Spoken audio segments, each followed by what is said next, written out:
Good day to all. I am Engine Cadet Apolinario of MES 4B1, student of Marine Engineering of PMI Colleges, Quezon City. Here I am with my partner. Good day everyone. I am Engine Cadet Napone of MES 4B1, student of Marine Engineering in PMI Colleges, Quezon City. Today, I present to you a quick interview session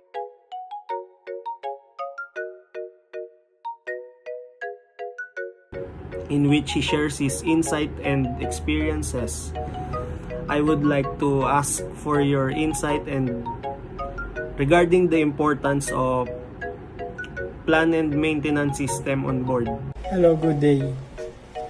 Ang importance ng planning and maintenance system sa barko ay upang maging maayos at maging maganda ang outcome ng maintenance. Ang pagpaplano ng trabaho ay isang paraan upang maging maayos at maging systematic. Kailangang pinaplano ang isang trabaho upang mapagaang ang pagtatrabaho at siguradong magiging matagumpay ang isang maintenance work.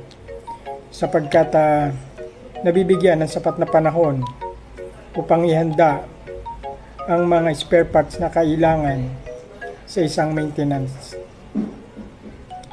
Nang sa gayon,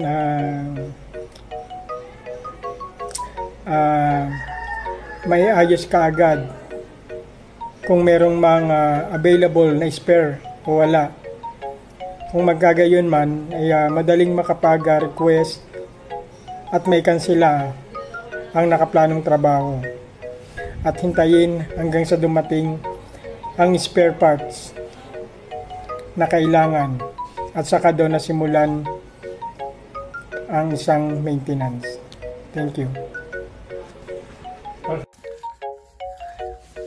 Hello, good afternoon. My name is Mark Don B. Radio from Career Philippines. Ang gamit namin na PMS system doon is Amos sa barko yung mga pinanggalingan ko.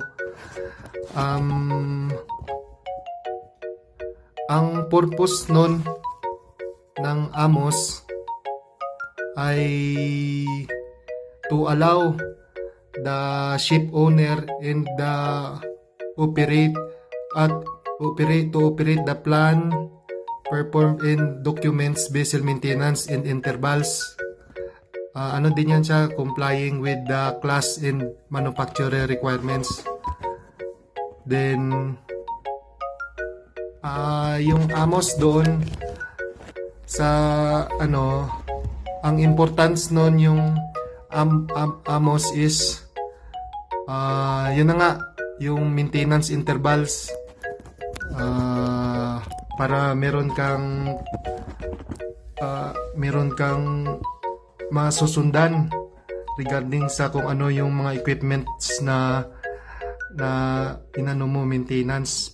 Pero hindi ibig sabihin na pag may major maintenance is pwede mo nang gagalawin. Minsan pinapaalam pa yan sa technical sa superintendent. Tapos meron pang mga kanyan yung sa immobilization, mga ganun pa na mga kailangan bago ka mag maintenance. Marami namang klase ng maintenance, ano yun, yung breakdown, tapos yung plan, tsaka yung isa.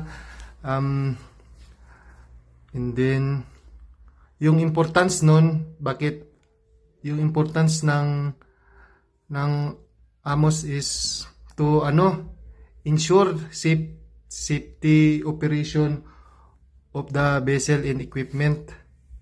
Yun. And then yung Amos, kagaya yung PMS, yung Amos, na siya, electronic. Lahat doon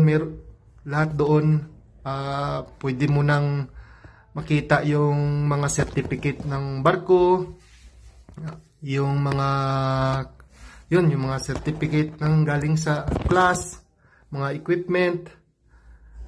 Tapos meron yung sa QMS, doon yung mga checklist, permit. Doon lahat ng makikita mo na doon sa AMOS. Checklist, yan. Certificate, checklist, tapos permit. At marami pa. Tapos mga instruction. For example, merong mga maintenance. Doon merong recommended doon na mga instruction kung ano mga dapat gagawin. Tapos yun. Tapos ano pa ba?